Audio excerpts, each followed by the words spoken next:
So we're standing here mid Yolanda Trail with YiOu Wang, professional ultra runner for Under Armour. It's kind of cool, professional ultra runner. It has a nice little ring to it. And we're here to talk about running 50 miles. And YiOu just is the recently crowned North Face Endurance 50 mile champion in our hometown, just probably on the other side on the other side of the mountain. So we want to bring you in just to talk about her experience, what it's like, and give you guys some helpful tips on how to know if you're ready or just even like what that's like. And I thought we could start there. How many hours did it take you to run 50 miles? It took me 7 hours and 20 minutes to run that race, but it was 51 miles. I know, because 50 miles was on Golden Gate Bridge, and I was like, I still have another mile. I still have a ways to go. Yeah. 51 miles, my goodness, that is so far. And what is it like to run for 7 hours straight? I mean, we were talking earlier about what it's like to just first run for 5 or 10 minutes without stopping. Like, how do you get there? By working your way up to it. I think ultras especially are very mental. So part of it is how do you keep yourself engaged, but not too engaged, right? It's very hard to hyper focus for 7 hours like you can for a 15, 16, 18 minute 10K or 5K, sorry, whoever's running an 18 minute 10K is setting a world record. So part of wrapping your mind around running for that long is how can you enjoy the experience while you're in it? For the first couple hours, I encourage a lot of people to just think about how their body's feeling, look at the landscape around them, focus on little details like, am I feeling too hot? Am I feeling too cold? All those things sort of detract your mind from really thinking about, oh my gosh, how much longer do I have to be out here? Because when you focus on things like, what's my effort level? Where are my competitors? If you're going for a podium spot, those help the time go by faster when you're in a super long race. And in a super long race like that, you also have to pay so much more attention to your nutrition, to taking care of yourself in the elements if the weather is bad. And so I just think that in every ultra race, there's a lot to think about beyond the I'm just out here running. It sounds like there's a lot of logistics. When most people go out for a run, they can like stick their head out the door and like, well, this is going to be the weather and it's probably not going to change for the next hour. So what I'm going to wear is probably what I'm going to wear. But when you started your 50 miler, what time did you start? We started at 5 a.m. So you were in the dark. It was and then dark. by the time you finished, it's in the afternoon. So you're starting to go through, cold in the morning. What is that like to run? What are you wearing when you even start? So for this race, we started at 5 a.m., which was about 2 hours before sunrise at that time of year. And the temperature was cold, but it was above freezing. So I started actually with gloves, headband, arm warmers, and at the start, I think the most important thing. Were you wearing shorts or I was wearing tights? shorts for the race at the start, but one of the important things before an event like this is to stay warm as close to the start as possible. So, you always have like your long sleeve or your jacket on. And what I do nowadays, if I'm wearing like a hydration vest, which a lot of your viewers might be wearing for their trail runs, I make sure I have at least a jacket that might be a size or two larger than one I typically wear. So having a jacket that fits over your hydration vest is really, really useful, especially if you know that the weather is going to be cold at the start or rainy later on, because that helps you keep your layers on when you might think, oh, it's going to take so much time to like take off. You don't want to like take off your vest and put other things on. I'm so on board with the jacket over vest strategy nowadays. And then paying attention to when sunrise is really important. If you're doing a 50 mile or 100K or 100 mile, a lot of those events either start before sunrise or you're going to be finishing after sunset. So making sure you have your headlamps lined up and ready.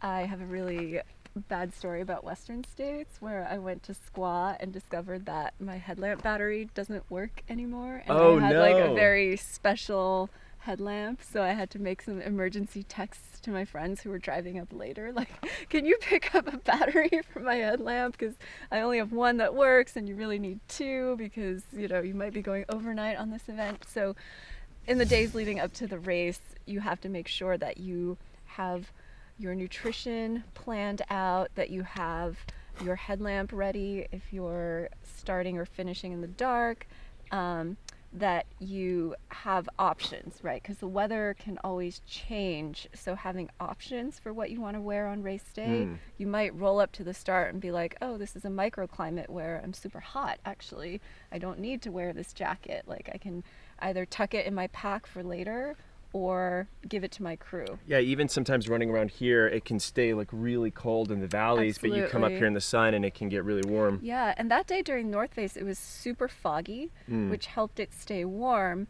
but also meant that after sunrise, it was humid and hot. So then you need to start shedding layers, you need to start paying attention to your hydration. So kind of knowing what the weather is like in the location of the race too is important. If it's a race in the desert, for example, you know that hydration is going to be a huge issue because just the environment is going to suck more moisture out of your body than if you were racing at sea, you know, by the coast where it's more humid. Yeah. Well, I love it. I think we can continue to talk about these specific things, but I want to turn to you know, what it's like for road runners to transition to trail and when they know they might be ready to actually tackle that first 50. That's coming up. So transitioning to that 50 mile is so exciting for so many runners, and chances are a lot of them started off in the marathon, and I know that's where you started. So what was it like for you transitioning from the marathon to the ultra and the 50, and yeah, what was your experience like? I was excited because I felt like I'd run at that point 12 marathons, and I was mentally ready to take on a new challenge and a new goal. And I was actually surprised by how challenging it was to go from 26.2 miles to 31 and change, going from the marathon to the 50K. And you think, it's only 5 more miles. I mean, how much harder could it be? It's pretty hard. It's a lot. I didn't expect how my body would hit a wall after that marathon distance, because I had been so trained to run 26.2 miles that I didn't really think about what I needed to do to make sure I was successful beyond the 26.2 miles. And so I would often fall behind on my fueling. And I think that was a lot of my initial difficulty with going to ultra and trails, is I was a very bad fueler. Yeah. It seems like small mistakes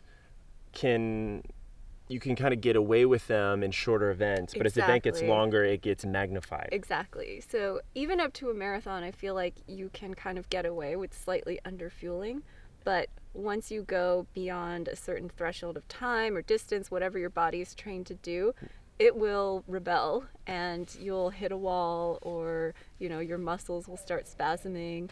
I had several of my first 50Ks where I ran pretty fast times because I'd run so fast the first marathon, but then the last 5 miles were just miserable. So your wall was there, it was just a little bit further out than some other people.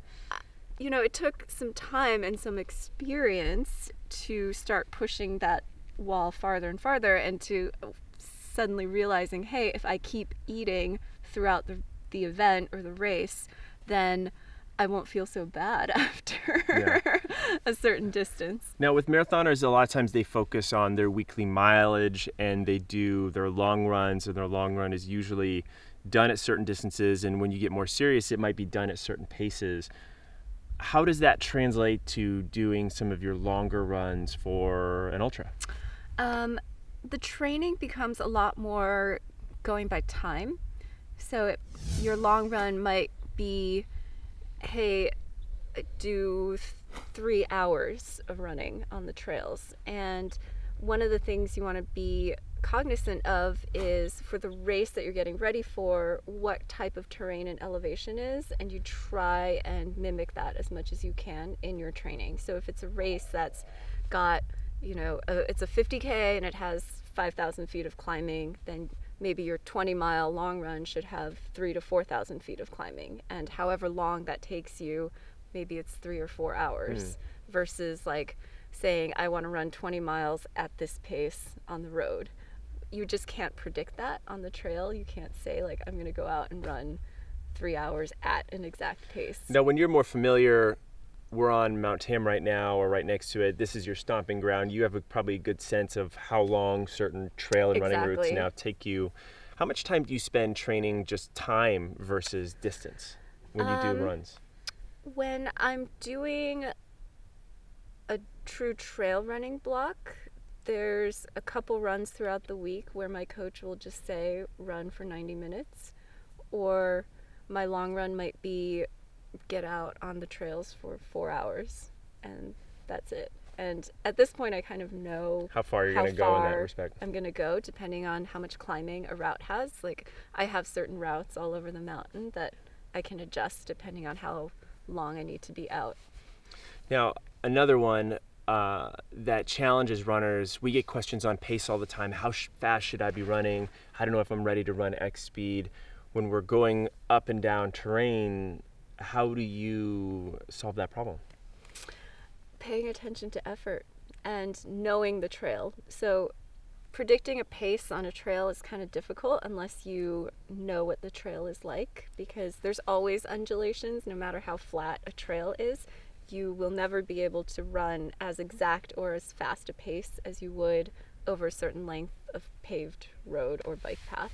I think I know certain sections of trail and how fast I can run certain sections of trail, so having familiar trails helps a lot, and it helps a lot to really just run by effort. Trail conditions change too. If it's rained and it's sloppy, you're definitely not going to be able to run as fast as you can. And just, I think having context for what your run is on that day is very important when you're training. And also if you're at elevation or something else, so kind of knowing exactly what the terrain is like, how steep it is, etc., can help you kind of factor in, but really effort at the end of the day is the key thing. Yep. Awesome. Well, the next thing we want to get into is just some of those burning questions I know we all have. We may be a little bit embarrassed to answer. That's going to come up next. So, inquiring minds need to know, most of the time when we're running, we're usually never that far away from some sort of restroom or facility. What does one do when they are very far away from said things? Bring a Ziploc bag with toilet paper. If you're very prepared, that's what you bring in, your hydration vest, or tuck it into your shorts pocket and then hop off the trail. What I like to do is have one of my friends be a lookout. Tell people not to turn that way off the trail. Scrape a little ditch in the ground and then do your thing. That's really embracing going wild. It's the whole nature. I think another thing that happens to us as runners when we start running for longer and longer is that body parts start to rub, things get uncomfortable. How do you deal with chafing? So there's a couple really great products out there, like Squirrel's Nut Butter or Body Glide. I typically, luckily, don't have to apply very much, except when it's raining. Then there's more of an issue with chafing from when your material gets wet in your clothes. Finding clothing and packs that fit well is the number one thing you need to do to avoid chafing. Like, if you wear a new piece of clothing, like a sports bra or a shirt or shorts, and you find hot spots after a 5-mile run, like, of course you're going to chafe if you go wear that piece of clothing for 30 miles. So don't set yourself up to fail in that regard. And also great products out there that you can get. Will you wear the same pair of socks for the entire race? I do wear the same pair of socks for the entire race. I like to wear the same pair of socks and shoes just for simplicity and because I don't like to sit down. That's another tip for a 50-mile race. Don't sit down because it's really hard to get back up.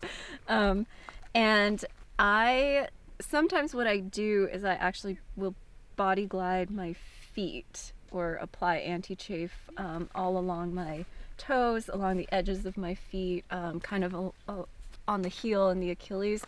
More as a preventative for blisters than for chafing, and that way I don't have to worry about changing my socks.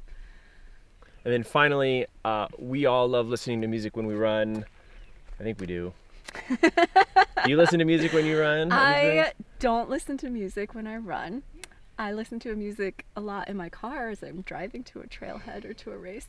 But I think... So for 6-7 hours, it's just you and nothing, except the birds. Well, it's not nothing. You have to be paying attention to your running, you know, your breathing, like what's your effort at the time.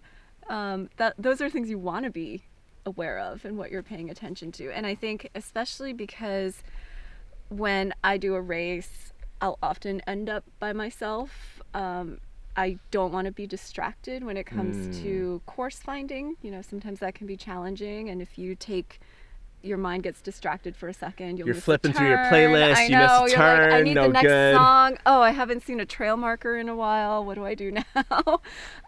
Or you're by yourself and these trails, you know, they're not closed off. You never know who's out there or what animals are out there because, you know, there's a mountain lion that lives here. How about this? What are you listening to on the way to the trails? I've been really into Hamilton. Okay. And also some old school Eminem. Okay. Especially pre-race. We now have to preface Eminem with old school now. It used to be the hot new thing.